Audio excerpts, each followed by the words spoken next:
Welcome to Quarantine Garage. In this video, we're going to be installing fully adjustable coilovers on my car. Now, in case you're new here, my car is a 330xi, and in case you didn't know about all-wheel drive BMWs, the front suspension is actually quite a bit different than their rear-wheel drive counterparts. And the way that it's designed, the front of the car actually sits up quite a bit higher than the rear. Even with the lowering springs that I have installed on the car right now, the front is noticeably higher up. So with the fully adjustable coilovers, we should be able to close up this wheel gap with the car sitting nice and flush.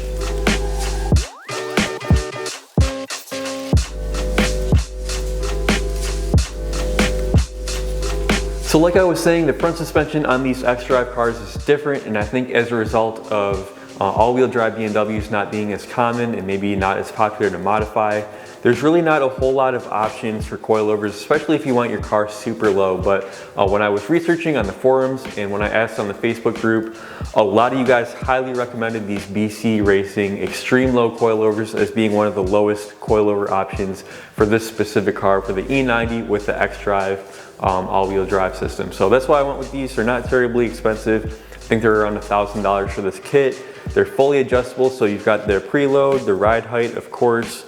The fronts have a camber adjustment on the top, and then they're also 30-way dampening adjustable. So one quick tip here before you jack up your car, you're gonna wanna pull up onto some wood boards like I have here. Because the plan here is to go quite a bit lower than stock, we're gonna have to have a way to actually get the jack out from under the car when this is all done. Even with just the lowering springs that I have right now, I have a hard time getting my jack from in and out of the car. So the boards are gonna be really important when the suspension is installed. And of course, thanks to the new hardware from the last video, wheels are super easy to remove now. So starting from the front, we're gonna remove the sway bar end link. You're gonna do that by holding onto the backside with a 17mm open end wrench, and then unscrew it from the front with a 16mm socket.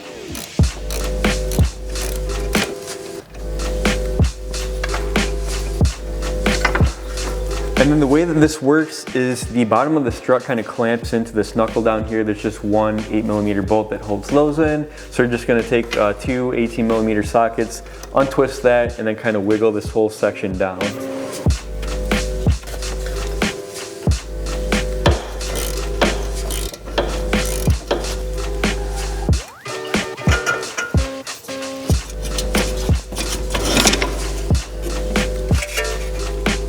So once you get it to that point, there's just 3 nuts under the hood on the top here, and that's all that's holding the strut in the car at this point.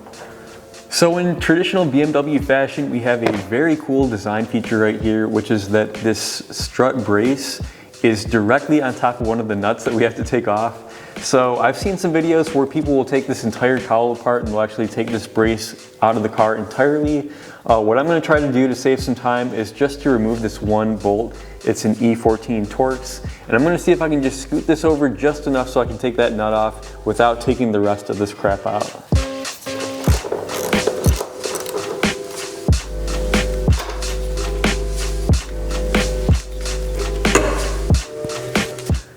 Nice, that probably saved about 45 minutes of work total between if I were to take this all off and then put it back all together at the end. So that was a time saver. Let's get these, I think these are 13mm. We'll take those out and we'll be on our way.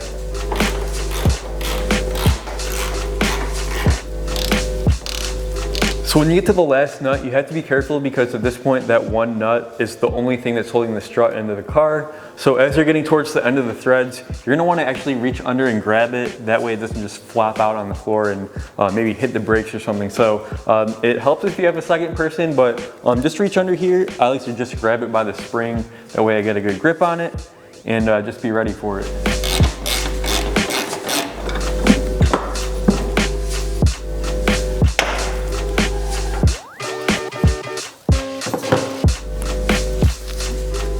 So here's a little side-by-side of the one that I took out of the car compared to the one that I'm about to put in. Now at a glance, they appear to be about the same height, but then if you look at the bottom here, at the point where it actually seats in the car, here it is on the Buice one compared to the BC. It's much shorter, so for sure I'm gonna have to adjust these before I can drive, but I wanna put them in as is and just see what it looks like, and then later on we can make some final adjustments. So the front struts are unique, right and left, and they are labeled at the bottom.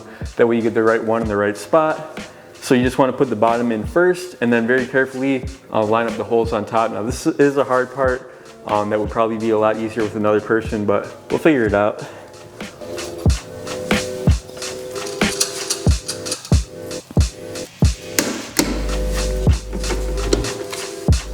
So once you've got the top of the strut all bolted down, it's just a matter of reassembling the bolts that we took out down here.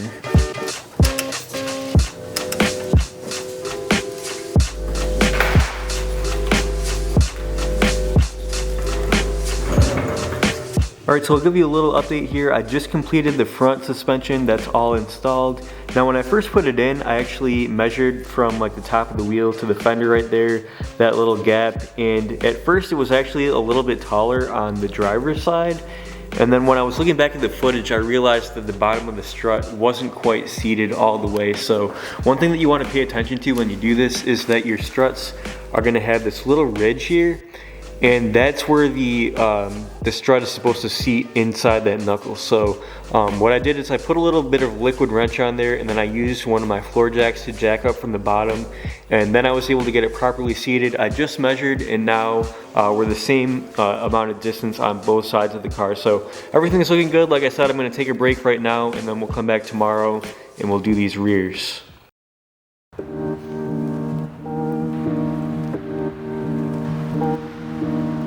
So in the previous video, I was talking about how I was just going to put these in just as they came out of the box without adjusting anything.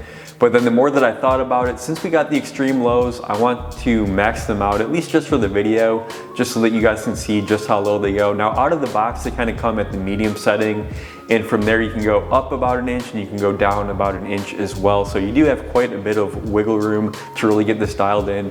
Now I would highly recommend getting the extreme lows because you do have the option to raise your car up if you want. Rather than just getting the standard ones, spending the time and money putting them in and finding out that they don't quite go low enough. So right now I'm just going to show you how to adjust the ride height. It's pretty simple. They come with these little adjustment tools. Just be really careful. They call these knuckle breakers for a reason. They have a tendency to slip, so make sure that you wear some gloves when you're using these. So this collar right here, you're gonna see some grooves on it. That's what the tool goes into. And this bottom one that goes up against this tube, this is the one that's gonna unlock the ride height. So what you're gonna do is you're gonna put your little spanner tool on there. Again, very carefully with your gloves on. Which way are we going here? Righty tighty, lefty loosey, got it. Just like that. And then since we're maxing them out, just gonna spin it all the way to the top there. Now I didn't go quite to the top. I left maybe 1/8 of an inch on both sides. And then once you've got that freed up, what happens is this entire spring will turn. Just be aware that since they're installed on the car right now, it's basically supporting all this weight. So it is gonna be a little bit difficult to spin it. It would definitely have been easier to do this with them out of the car. But just to show you that once you install coilovers, you can adjust the height at any time, you know, without taking them out. So you're just gonna spin that until it's all the way seated at the bottom. And then you're just gonna grab your tool again and just lock it in place.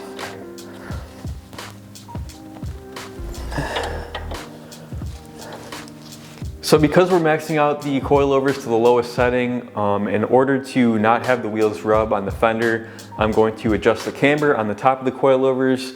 Now just understand that with these adjustable camber plates, you're only going to get a couple of degrees of negative camber. In my case, it might just be enough to have the wheel not rub against the paint, which is what I want. Now when you see those crazy like Stance Nation cars where the wheel's like at a 45-degree angle, you're not going to be able to achieve that with this. Those are like custom made lower control arms that they're using. But for this, all you're going to do, it's a 5mm Allen. If you did the wheel stud conversion like I showed in the last video, you've already got the tool for it. So you're just gonna, there's 4 bolts on the top, just loosen those up and then you can actually move the top of the strut in that camber plate.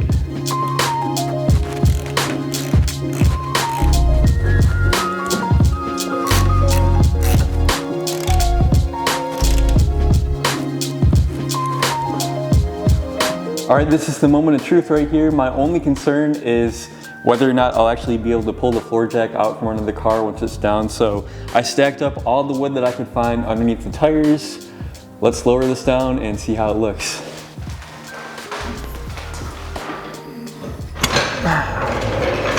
All right, so off camera, I was disassembling the other side of the rear suspension so that I could get that started. I usually like to do that off camera, do the first one off camera, just so I can kind of learn how everything works. And in the process, I really messed up my back. I pulled a muscle. I know you guys tell me in the videos, like, dude, you gotta focus on your back health. My back is really messed up, but luckily my friend Nick is here and we're gonna still show you how to do the rear suspension, so we're gonna start that right now. So as you can see, the first step to doing the rear shocks is you have to take out the trunk carpeting because the top of the shock is actually underneath the carpet. So go ahead and take your carpet out. Hey guys, so for the stem of the shock, it takes a 5mm Allen, and then the nut is a 16mm. So we'll be using an open-end wrench for that. Sometimes you might have the Allen it might be stripped. So if that's the case, we're gonna have to grab the stem with channel locks. So our fingers are crossed right now that this Allen, the 5mm, is not stripped.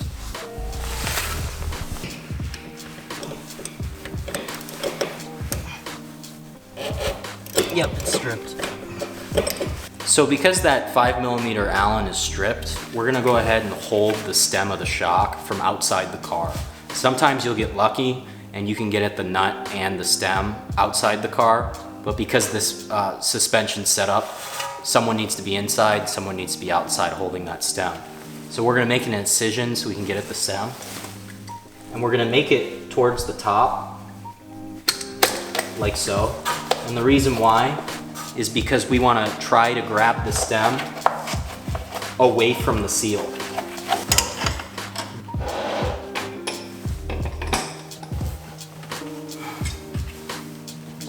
Okay, try that. I can turn it down here if you want. I got it. You got it? Yeah. Cool. Wow. We ended up using vice grips instead of channel locks. We were able to get them a lot tighter than just the channel locks. So all that's left, guys, is we gotta undo the nut at the base of the shock. That's a 15mm. And then after that, we have to undo the knuckle to get the spring out. The knuckle's a 21mm. Nice. It's way better.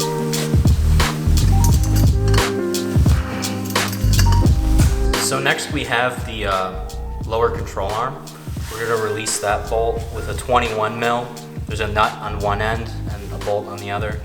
So we'll use a 21mm wrench as well.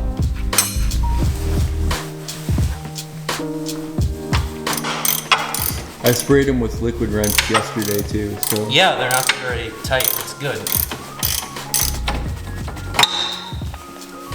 We had to jack up the knuckle to get the weight off of the bolt before it would come out.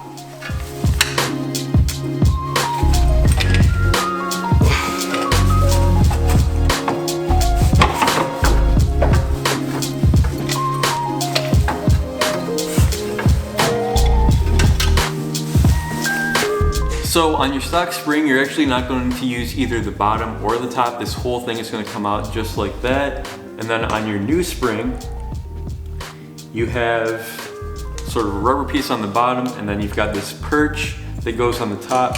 Now this is actually what adjusts the height for the spring. So if you want to set that before you put it in the car, you have the option to do that. But that's how it's going to go, just like that. Just remember, you have to take this top part off, otherwise it's simply not going to fit into the car. Now, as for the shock, this is kind of where it got a little bit confusing, and again, it would have helped if the instructions talked about this, but this is how it comes right out of the box. You're gonna take off this top nut, take that off, and then this is the stock bushing that you have to reuse. I highly recommend buying new ones before you do this project, but I'm just gonna reuse the old ones for right now. You're gonna put that on there, and then that's gonna go into the car just like that. And then for this top bushing, we actually have to modify it because we need to use this rubber part, but the nut is a different size. So we're gonna actually cut the rubber off of this washer, it's glued on, and then that will go onto the top once we put it into the trunk. So let's go ahead and cut this off and we'll get this going.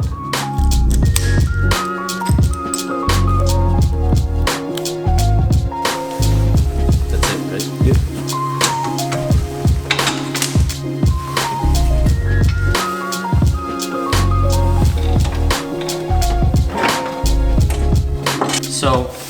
gonna do now is jack up the knuckle very slowly and align the spring and the shock into their respective holes as we rise the knuckle.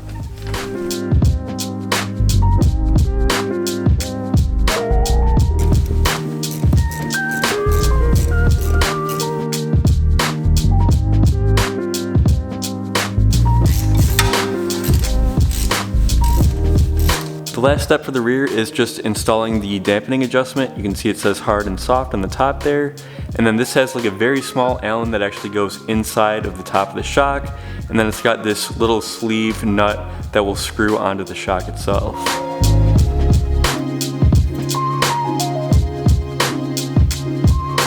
So one cool thing about this kit is it comes with these little extension cables. So on the E90 platform, the top of the shock is normally covered by your carpeting, so you wouldn't be able to reach that adjustment knob for the dampening. But with these, you can cut a hole in your carpet, then these will stick out and you can adjust them on the fly without having to take your carpeting out every time. So it's just got a little Allen set screw on the end there that's gonna go on the top of the knob and we'll be all set.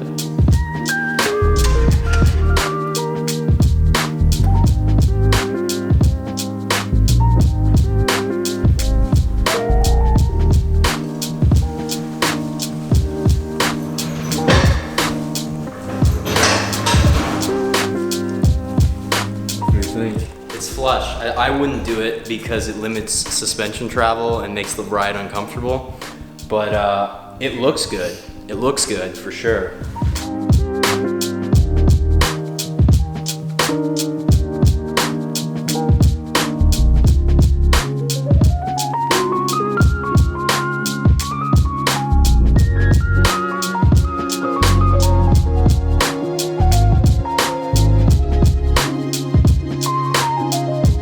So just to wrap up this video, the installation really isn't too bad. If it's your first time ever installing coilovers or your first time doing suspension work, just give yourself plenty of time to work. Plan on it being like an all-day project, or do what I did and do like the front one day and then do the rear the following day. That way you just have plenty of time and you don't feel rushed. As far as tools, just really basic tools. You're gonna need metric sockets, metric open-end wrenches, a torque wrench, of course jack and jack stands. The only kind of unusual tool that you might not have was that E14 Torx for the front strut brace.